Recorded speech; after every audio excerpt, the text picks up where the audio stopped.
I remember when someone threw a Molotov cocktail, I thought, my God, the revolution is here. The revolution is finally here.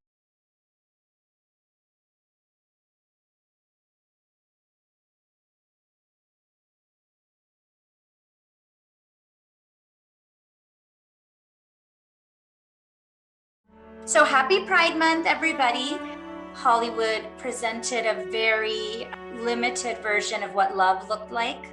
Starting in 1934, you really see the censoring of any kind of representation of people that live differently than the social norm being banned from the screen. In 1948, Kinsey, a very famous psychologist, came out with a study of sexuality in the US that revealed, according to him, that 50% of American men and 28% of American women were attracted to the same sex.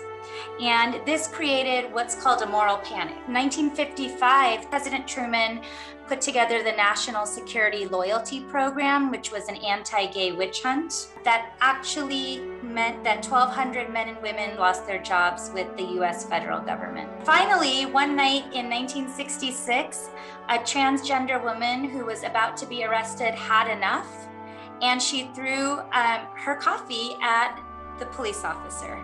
And that started a full-blown riot on the streets of San Francisco. And that's called Compton's Cafeteria Riot. And this riot is actually known as the beginning of the trans liberation movement, and in fact, the beginning of the LGBTQ equality movement. So the Stonewall Rebellion happened in 1969. The Stonewall Inn was very similar to Compton's Cafeteria that we just talked about. As in San Francisco, gay men, drag queens, trans women, and lesbians faced gender, race, and class discrimination, even in New York, even in Greenwich Village, an area we now associate with the LGBTQ community.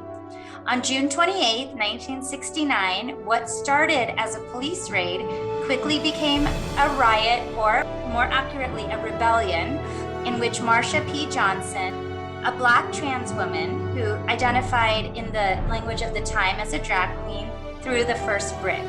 Along with Marsha P. Johnson was another trans woman named Sylvia Rivera, a Latina trans woman. And this is what she said about that time.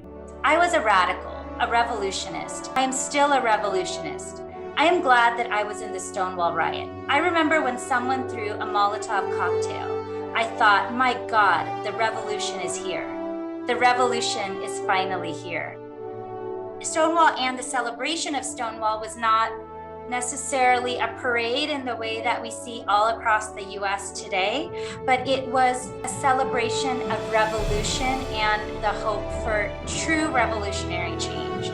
So not only did they want equal rights, they wanted to change an entire system which marginalized all different groups of people.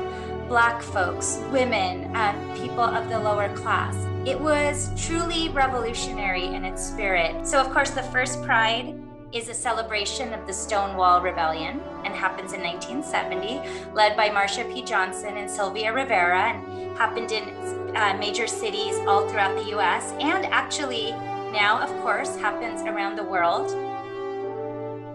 And of course, in the United States, the Supreme Court made same-sex marriage legal in all 50 states in the United States in 2015. The last 10 or so years has seen the movement return to its roots in a way, the fight for the most marginalized members of the community, trans people.